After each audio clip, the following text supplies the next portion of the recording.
Welcome back to 710 and the Shop Build series. Today we're going to talk about stripping the land and getting the land prepped to be able to build on. So in the last video, you guys went through the budget with us. So let's just put this up here. Budget. So budget got settled. I believe in that example we used 100,000. And that sorted out your permits, if you're gonna have insulation, the style of your building, and if it was steel or wood. One thing I didn't cover in that video was how many doors, number of doors, and then how big they are. Because that's going to end up playing into this a lot more than I ever thought, which might come back to bite you in the butt later on. So now that that's out of the way, we're going to have to get our site prepared. Now I'm going to draw a picture. Mind you, it's going to be horrible, but I'll show you somewhat of what we did here, and hopefully that'll help explain a little bit more of the video footage you're going to be seeing in this episode. So let's see how I want to draw this. Okay, so we have our driveway that comes in like this, and it splits out this way to the house. So that's our house over in this area. The location for the shop I picked was right here. Mind you, it's not to scale or anything, but whatever. And the reason I picked here was so that all I had to do was go like this, and I could extend this driveway down like this, and go over here. So I had two ways to get in and out of the building. I only wanted doors on this wall here. I didn't want doors here, here, or here, because I wanted to be able to see them from the house. That was big to me, security-wise. You know, I have an office and everything on this side of the house that looks directly at the building. So when I'm working, you know, I can keep an eye on it. So that being said, we need to now prepare the site to be able to build on.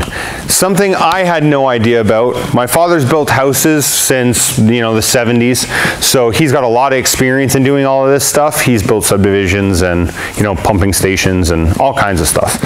So he's got lots of experience, and to him, he just overlooks a lot of it. But for me, never doing anything of this nature before for myself, yeah, I had no idea. So we had to strip this land. Now, this dashed line, this is all farmer's field here in our situation.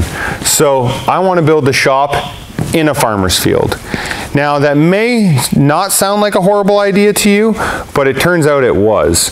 And the reason is all of the dirt here that we're trying to build on is nice dirt. Obviously they're, you know, growing crop on it.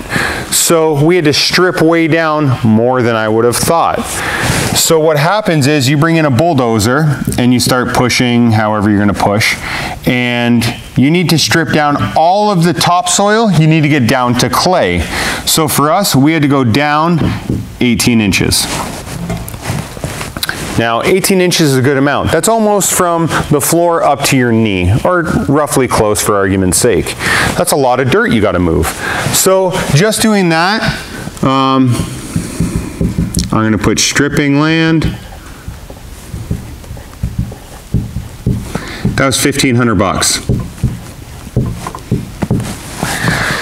So that was $1,500 I had no idea that I was gonna be spending, which may or may not seem like a lot when you have a $100,000 budget.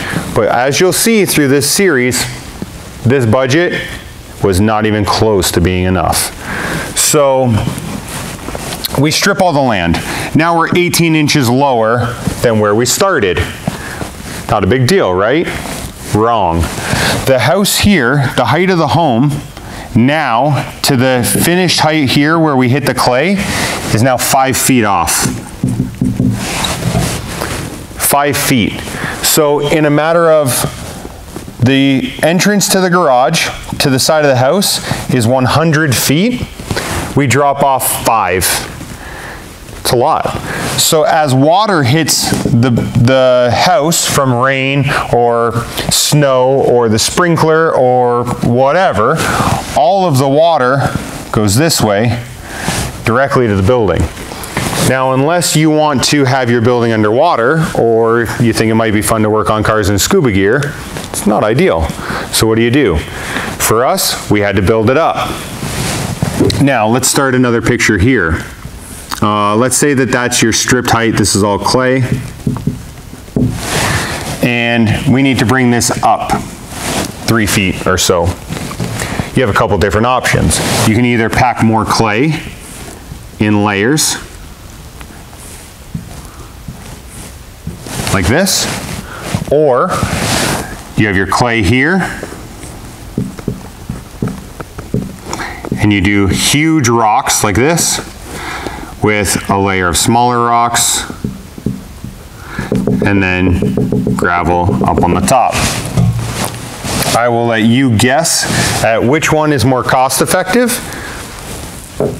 Obviously stacking clay, but this is arguably stronger. So again, it goes back to what do you plan on doing in your building? Are you going to put a huge cement floor in here, 6, 8, 10 inches thick? Or you're just going to have, you know, a Corvette and a go-kart in here every once in a while? For us, we went the clay method. We started to price out the stone, and it was absolutely catastrophic to the budget. It would have eaten up more than this budget, and we wouldn't have even been to the height we wanted. No building, no anything. So we had no choice but to run clay. Now, again, if you take, this is where the shop is, and up here is the house, you don't have to come all the way up that 5-foot difference that we have. For us, we went up 3 with clay, and then 1.5 feet of stone. So we're still 6 inches lower than where the house is. Finished product by the time you have a floor and everything else. So there is still slope this way, but if you remember, I said this was in a farmer's field.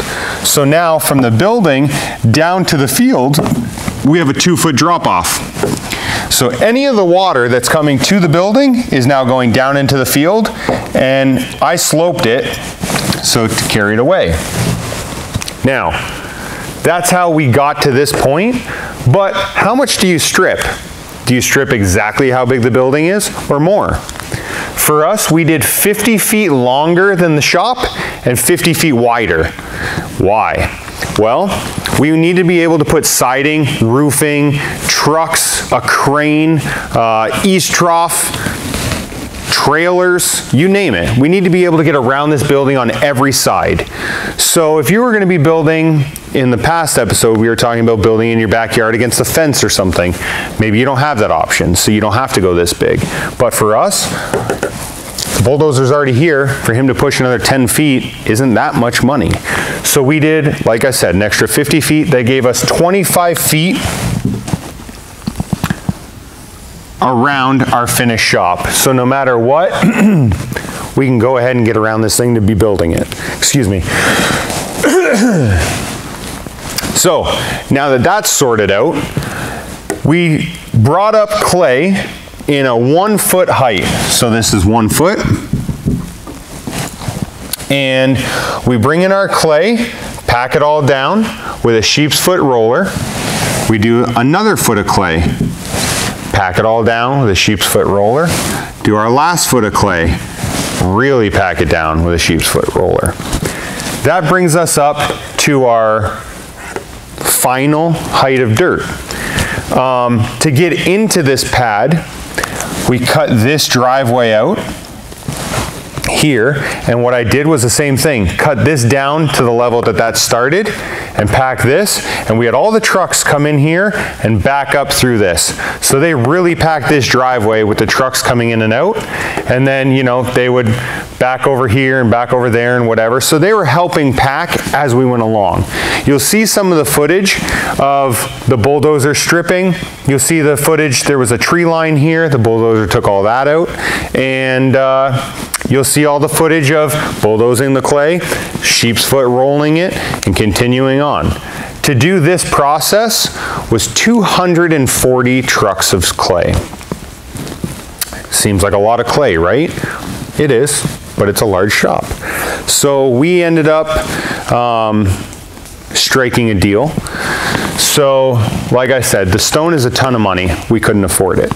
The clay is a lot of money, but it's a lot cheaper than the stone.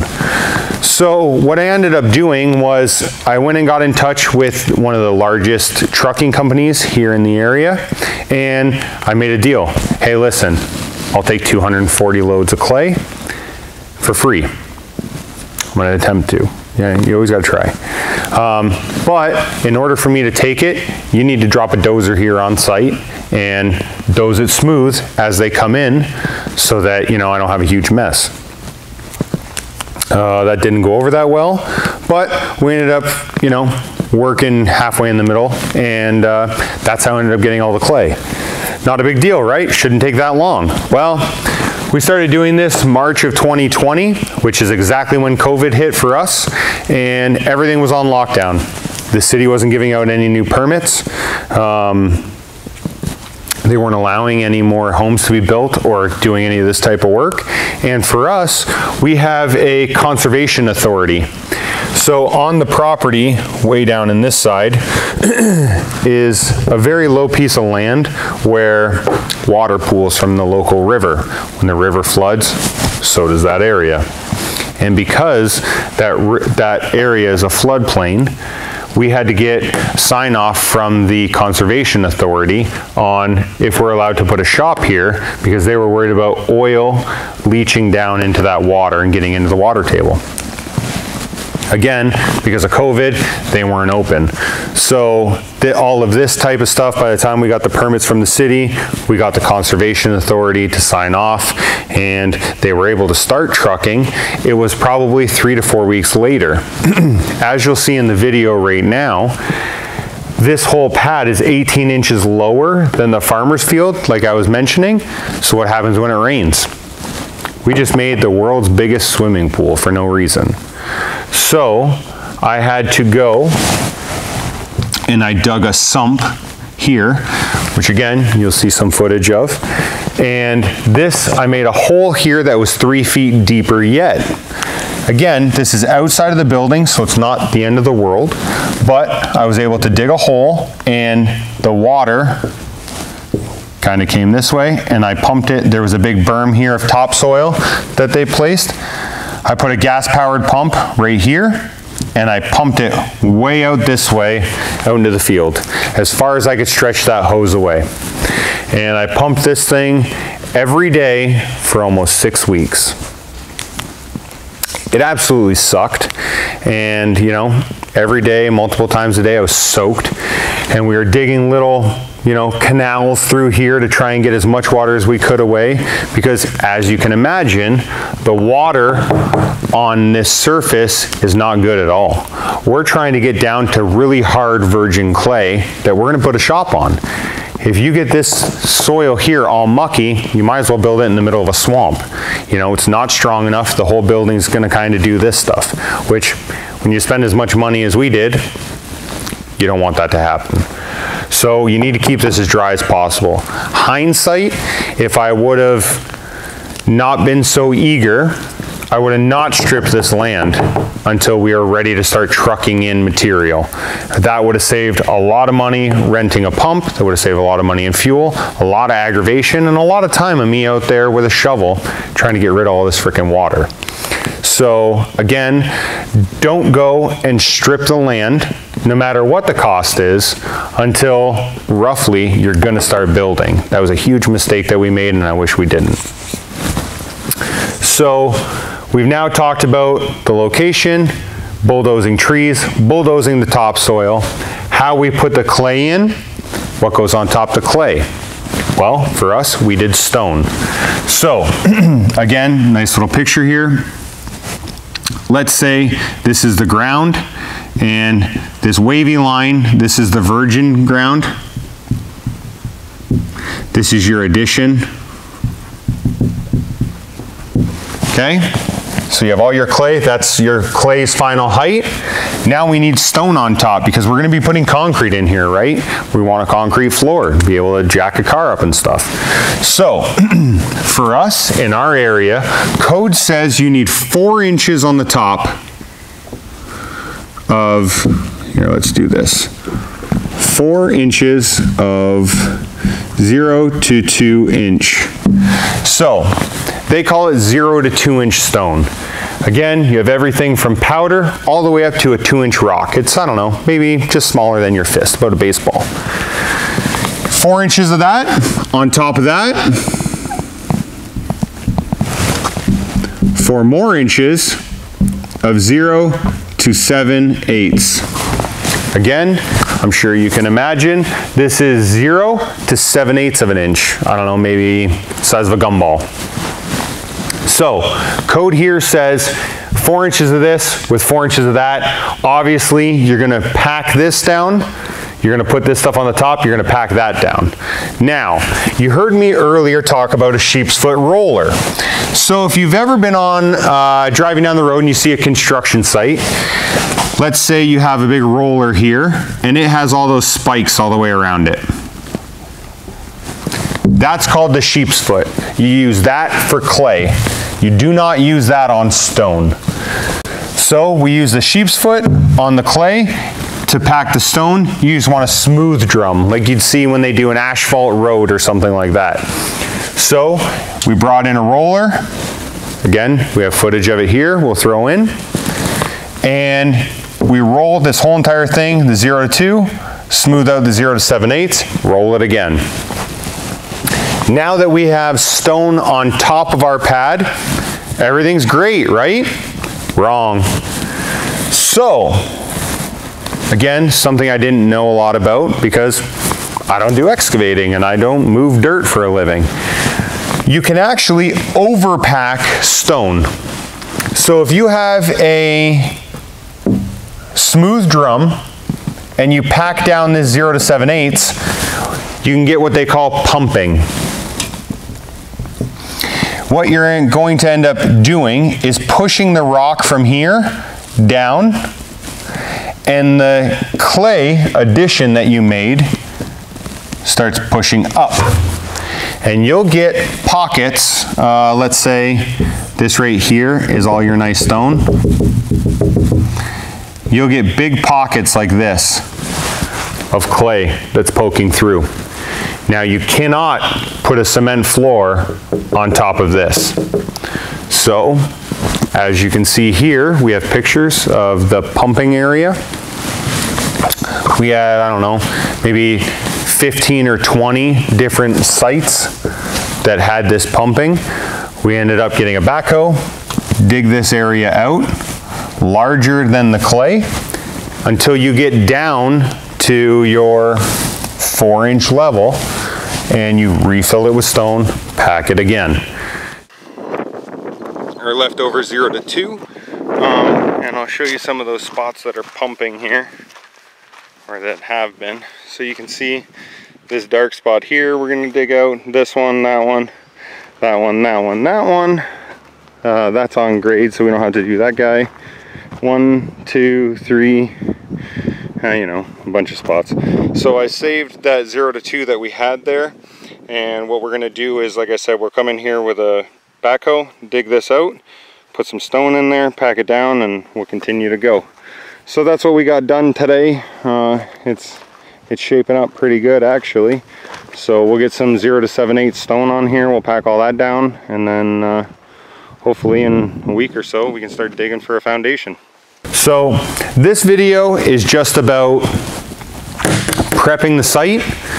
We've covered now starting from virgin farmland that hasn't been done anything more than farm crops, to making a driveway, bulldozing the trees, bulldozing the clay or the topsoil off, bringing in over 200 loads of clay, smoothing that, sheep's foot rolling the clay, putting stone on top, 0 to 2 inch, we got 12 inches, roll it with a smooth roller.